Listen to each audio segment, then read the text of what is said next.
Proust show. It's Monday in 2024 in January, and I'm just gonna read you the first paragraph of Proust, The Way by Swann's Way.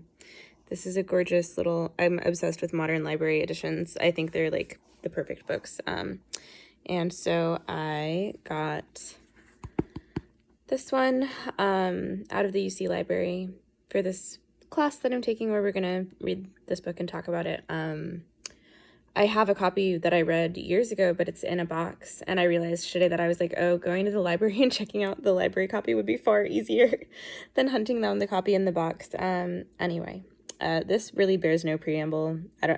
You can Google Proust's biography as easily as I can. This is the overture. For a long time, I used to go to bed early. Sometimes when I'd put out my candle, my eyes would close so quickly that I had not even time to say, I'm going to sleep. And half an hour later, the thought that it was time to go to sleep would awaken me. I would try to put away the book, which I imagined was still in my hands, and to blow out the light. I had been thinking all the time, while I was asleep, of what I had just been reading, but my thoughts had run into a channel of their own until I myself seemed to actually have become the subject of my book.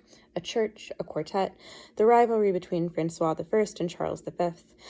This impression would persist for some moments after I was awake. It did not disturb my mind, but it lay like scales upon my eyes and prevented them from registering the fact that the candle was no longer burning. Then it would begin to seem unintelligible, as the thoughts of a former existence must be to a reincarnate spirit.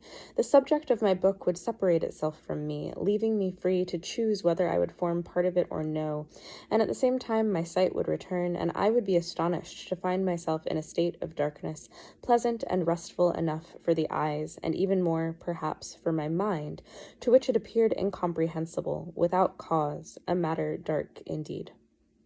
And I should say, I guess, that this is the C.K. Scott Moncrief translation, which, I don't know what year he translated that. I wish I did know that. Yeah, but, like, I think this edition is just so sweet. Like, look at that font. Look at the little... And I'm actually really curious about, like, this came from someone's collection. There, you can see it. Scott, what a gorgeous book plate that was. Scott, thank you for the book. All right, thanks for hanging out with me in Proust.